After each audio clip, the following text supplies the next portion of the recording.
Le plan de trading pour éclairer les enjeux techniques de marché, chaque lundi à 12h30 avec les équipes de Bourse Direct et Romain Dobré qui est avec nous en plateau évidemment. Bonjour Romain. Bonjour Gérard. Bienvenue, membre de la cellule info d'experts de Bourse Direct. Les mouches changent d'âne, c'est ainsi que vous qualifiez la situation technique de marché, Romain, avec des indices qui sont revenus à la case départ. Hein. Je le disais, vendredi en clôture, le CAC autour de 7150 points, c'était le niveau de début d'année. Oui, tout à fait. Et 7153 en fin d'année, 7143 vendredi soir, avec une énorme rotation à l'intérieur des indices. En fait, c'est ce qui se passe dans les indices et c'est ce qu'on pressentait. Stock picking, qui était le mot de l'année, et volatilité aussi, parce que des écarts importants et brutaux déjà, avec, oui, des mouvements très marqués, vraiment, avec un secteur, les secteurs forts et tout ce qui était croissance, pour schématiser luxe et techno en Europe, en tout cas, qui ont été vraiment vendus, et à l'inverse, des valeurs en retard, pour lesquelles le pari n'était pas qu'un pari de début d'année, mais manifestement une intention d'investissement forte, qui ne se dément pas, même dans les mouvements de baisse, avec la plus emblématique, et on les regardera toutes les deux graphiquement, ArcelorMittal qui a pris 15% depuis le début de l'année. Donc plus 15, moins 15 pour les deux extrêmes en 15 jours, 3 semaines, c'est beaucoup. Et surtout, c'est sur beaucoup de valeurs. Donc il y a vraiment un mouvement fort et un mouvement hyper rapide qui laisse probablement pas la possibilité à tout le monde de rentrer. En revanche, qui laisse un scénario ouvert et qui en laisse pour tous les goûts. Parce qu'on a ce consensus acheteur de valeurs du luxe, qui se dit que sur repli, on paiera la croissance systématiquement parce qu'il faut le faire. Et puis il y a les acheteurs de value qui ont enfin leur moment et qui sont en train de constater et de déclencher un mouvement fort qui se déclenche. Donc, c'est intéressant parce que 15% de baisse sur des valeurs du luxe, c'est déjà des opportunités d'achat pour certains dans des perspectives stratégiques de moyen long terme. Et à l'inverse, je dis n'importe quoi, 15% de hausse sur une valeur automobile ou sur une valeur bancaire, ça va non seulement attirer l'œil, mais ça va conforter certains acheteurs dans l'idée que ces positions, il faut les tenir encore quelques temps peut-être en ce début d'année 2022. Probablement. En tout cas, ce sont des mouvements qui ne se démentent pas. Quand on regardera ArcelorMittal, elle franchit des niveaux qu'elle n'avait pas débordés depuis 2012. C'est important, c'est un vrai signal. Il se passe quelque chose de fort. Sur l'automobile, de la même façon, avec des débordements de niveau importants. Là, on est un peu plus discriminatoire sur l'automobile parce qu'il y a des mouvements qui sont moins forts. Valeo, par exemple, est moins forte que les autres pour l'instant. Alors peut-être qu'elle va décoller par la suite, mais pour l'instant, c'est moins le cas. Plastic Omnium aussi, par exemple. Mais en revanche, Plastique du Val-de-Loire explose depuis le début de l'année. Elle fait partie des plus fortes hausses du SBF 120. Renault, pareil, a un intérêt qui ne se dément pas avec du volume. Je pense on cherche effectivement des affaires. Et là où on était capable de payer des valeurs assez chères et de se dire c'est peut-être moins le cas, comme le cash arrive toujours dans les portefeuilles et qu'il faut rentrer sur des nouveaux titres, ce pari de début d'année, ça n'est plus uniquement un pari, c'est un cas d'investissement. Le maître mot, hein, c'est dispersion plus que correction des indices, d'ailleurs dispersion au sein des indices, au sein des secteurs également, et donc qui dit dispersion dit stock picking, c'est la logique de marché qui prévaut en ce début d'année. Du coup, on peut peut-être passer rapidement sur les indices, parce que quand on regarde le S&P 500 ou le Nasdaq américain, j'ai pas l'impression que la situation technique, la situation graphique ait beaucoup changé depuis une semaine au final, Romain. Non, en fait, on a presque la meilleure nouvelle possible. On se souvenait qu'il y avait des alertes la semaine précédente. Vous avez le S&P en hebdomadaire sous les yeux, avalement baissier, invalidation de la sortie du précédent trading range. Et là, on se retrouve dans la borne haute du trading range actuel, dans une grande bougie d'indécision qui est vraiment caractéristique. C'est un grand doji avec un tout petit corps au milieu. Et au milieu du trading range, mais dans la borne haute du trading range, j'ai symbolisé la médiane par le tiret vert à 4630 points. On est plutôt du bon côté de la barrière, dans un signal qui est quand même un signal d'arrêt dans la dynamique haussière que nous indiquait déjà la bougie de la semaine précédente. Pour l'instant, c'est le meilleur possible dans ce contexte-là. On a quand même rompu la dynamique haussière de long terme et ça illustre complètement cette idée que c'est en dehors des indices qu'il faut regarder ou en tout cas sur les valeurs individuellement. Que dire du Nasdaq? Alors avec le poids de la tech qui a un peu plus souffert que le S&P ou le Dow Jones en ce début d'année aux États-Unis. De la même façon, à minima, on va préserver en fin de semaine, à la dernière minute, vendredi soir, le canal haussier de long terme qu'on avait rompu en début de semaine et on ne rentre pas dans le trading range inférieur, on ne rompt pas l'alerte de court terme en clôture hebdomadaire. Donc voilà, des opérateurs qui se montrent prudents à l'entame des publications trimestrielles. Ce qu'on peut dire aussi, c'est qu'ils sont prudents, mais en termes graphiques sur les indices, ils ne sont pas très prudents en termes de couverture et le ratio de couverture et le bémol actuel sur le marché, on a un ratio de couverture qui est assez bas. Les opérateurs ne se couvrent pas ou peu. Alors il y a du cash, ils veulent acheter sur repli, mais ce n'est pas un signe de baisse en soi, mais ça rappelle que en cas de rupture de ces alertes de court terme, les opérateurs n'étant pas protégés, le mouvement serait plus brutal, plus violent. Donc il faut s'attendre toujours à avoir de la volatilité dans ce marché. Que dire de la traduction européenne de cette situation américaine si on regarde le DAX, l'indice allemand, avec une vue hebdomadaire, Romain? Intéressant toujours de noter que le DAX aujourd'hui est peu ou prou sur les niveaux qui prévalaient au cours de l'été 2021. Oui, même presque avant. Ouais. DAX qui ne fait rien depuis avril de 2021, mais dont la configuration change un peu. On s'inquiétait d'une structure en élargissement et les réactions sur les supports de novembre et décembre permettent d'identifier un canal haussier très large, pas très pentu, pas très fort, mais pour lequel on est plutôt du bon côté de la borne haute du canal haussier de long terme qu'on voit en violet, qui est au milieu du canal, qu'on retrouve en bleu, donc un canal haussier de moyen terme, avec cette grosse bougie d'indécision la semaine précédente, une doji en croix, donc un grand corps et un tout petit corps et une grande mèche en haut, avec un rejet important une deuxième fois contre 16 290. Une bougie d'hésitation la semaine précédente et cette semaine toujours au-dessus de niveau pour l'instant, en tout cas puisque c'est un graphique pris à ce matin. Donc on a des alertes qui sont préservées, qui ont été testées et des niveaux qui indiquent qu'on est plutôt du bon côté du range et que le trend pourrait redevenir haussier, mollement mais haussier.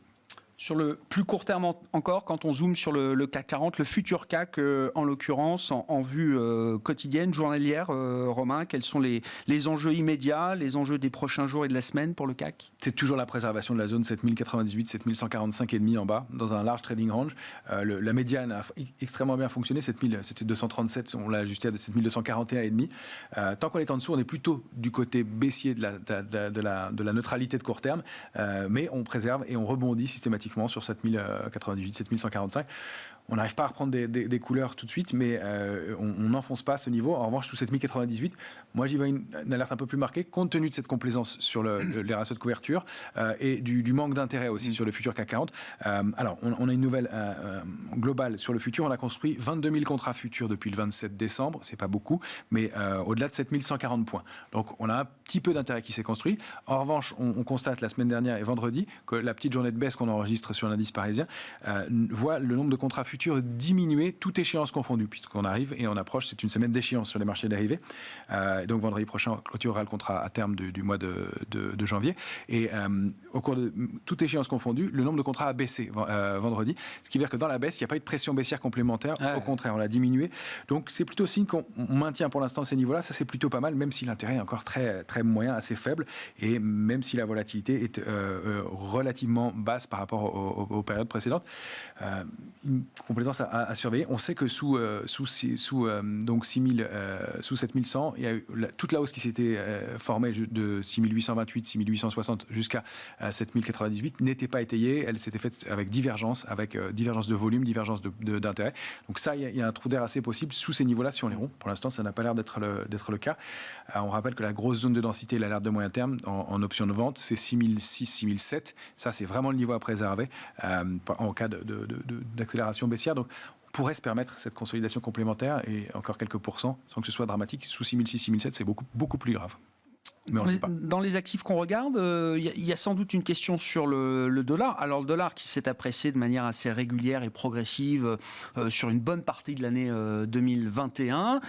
Est-ce qu'on a le début d'un phénomène inverse qui pourrait se mettre en place, hein? Le dollar recule depuis le début de l'année et on voit sur l'euro-dollar un niveau de 1,14 qui a été franchi notamment. Oui, on avait indiqué ce franchissement important dans le courant de l'année dernière, ce canal haussier qui s'est mis en place et une résistance importante à 96,60 sur lequel le dollar index butait, d'où cette idée d'un rebond possible de l'euro à court terme. Il a eu lieu, on n'est pas allé chercher la cible qu'on avait indiquée à 1,1540, on s'est arrêté un peu en dessous et on voit que le support à 94,62 a fait son office et que le dollar index a rebondi assez rapidement dessus.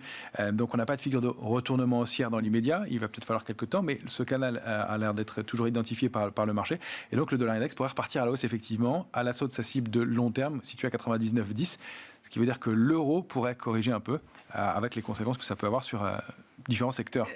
Oui, un euro plus faible, ça peut être bon pour certaines entreprises européennes. Dont les exportatrices, dont les valeurs du luxe, qui, elles, sont en correction assez marquée depuis le début de l'année. La pression retombe un petit peu. Je rappelle que c'est une journée off pour les marchés américains aujourd'hui. Donc sans doute moins d'activité, y compris sur la partie dollar. Et puis terminons avec le match que vous nous avez présenté en début d'entretien, Romain. Arcelor, Hermès, c'est le match emblématique de ce début d'année.